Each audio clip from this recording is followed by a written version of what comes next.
ನೋಡಿ ದೀಪಾವಳಿ ಸ್ಪೆಷಲ್ಗೆ ನಿಮಗೆ ಬಟರ್ ಕುಲ್ಚಾ ಇರುತ್ತೆ. ಬಟರ್ ಕುಲ್ಚಾ ಇದೆ, ಪನ್ನೀರ್ ಸಬ್ಜಿ ಇದೆ, ಗುಲಾಬ್ ಜಾಮೂನ್ ಇದೆ, ಪಾಯಸ ಇದೆ. ಅಂದ್ರೆ ಗುಲಾಬ್ ಜಾಮೂನ್ ಇರೋ ಜಾಗದಲ್ಲಿ ನಿಮಗೆ ಕಾಯಿ ಹೋಳಿಗೆ ಅಥವಾ ಬೇಳೆ ಹೋಳಿಗೆ ಅಥವಾ ಬಾದ್ಶಾ ಇರುತ್ತೆ. ಇವತ್ತು ಗುಲಾಬ್ ಜಾಮೂನ್ ಕೊಟ್ಟಿದ್ದಾರೆ.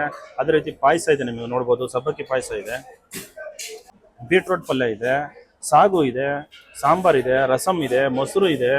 ಇಲ್ಲಿ ಮುಖ್ಯವಾಗಿ ನೋಡಿ ನಿಮಗೆ ಟೊಮೊಟೊ ಚಟ್ನಿ ಇದೆ, ಹಪ್ಪಳ ಇರುತ್ತೆ, ಕುಲ್ಚಾ ಇದೆ, ಕುಲ್ಚಾ ಇರುತ್ತೆ. ಇದ್ರ ಜೊತೆಗೆ ನೋಡಿ ರೈಸ್ ಇದೆ. ನಿಮಗೆ ನೋಡಿ ಇಷ್ಟು ಐಟಮ್ಗಳ ಜೊತೆಗೆ ನಿಮಗೆ ಒಂದು ಸೆಟ್ ದೋಸೆ ಇರುತ್ತೆ, ಸಿಂಗಲ್ ಸೆಟ್ ದೋಸೆ ಕೂಡ ಕೊಡ್ತಾರೆ.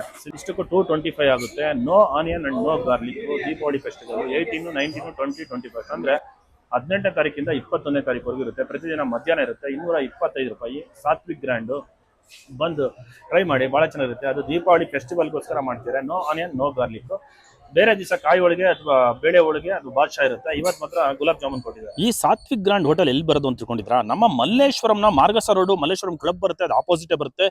ಪ್ರತಿ ಹಬ್ಬದಲ್ಲೂ ಅಷ್ಟೇ ವಿಶೇಷವಾದ ಊಟ ಇರುತ್ತೆ. ಅದರಲ್ಲೂ ಈ ದೀಪಾವಳಿಗೋಸ್ಕರ ಸ್ಪೆಷಲ್ ಊಟ ಮಾಡಿದ್ದಾರೆ. ಅದು 18, 19, 20, 21 4 ದಿವಸ ಇರುತ್ತೆ. ಮಧ್ಯಾಹ್ನ ಹೊತ್ತು 12 ಗಂಟೆಯಿಂದ 4 ಗಂಟೆವರೆಗೂ ಇರುತ್ತೆ. ಅದ್ರ ಜೊತೆಗೆ ಅಲಾಕಾಟ್ ಐಟಮ್ ಸಿಗುತ್ತೆ, ಎಲ್ಲ ಟಿಫನ್ಸ್ ಕೂಡ ಸಿಗುತ್ತೆ. ಆದರೆ ದೀಪಾವಳಿಗೋಸ್ಕರ ಈರುಳ್ಳಿ ಬೆಳ್ಳುಳ್ಳಿ ಯಾವುದನ್ನು ಹಾಕೋದಿಲ್ಲ. ಸಾಂಪ್ರದಾಯಿಕವಾಗಿ ನಮ್ಮ ಹಬ್ಬಗಳಲ್ಲಿ ಎಲ್ಲಾ ರೀತಿಯ ಊಟಗಳನ್ನು ಮಾಡ್ತಾರೆ. ಈ ಹಬ್ಬದಲ್ಲೂ ಅಷ್ಟೇ ಒಂದು ಒಳ್ಳೆ ಊಟ ಮಾಡಬೇಕು ಅಂದ್ರೆ ನೀವು ಸಾತ್ವಿಕ್ ಗ್ರ್ಯಾಂಡ್ ಮಲ್ಲೇಶ್ವರಂ ಅಲ್ಲಿ ಬಂದು ಊಟ ಮಾಡಿ, ಬಹಳ ಚೆನ್ನಾಗಿದೆ.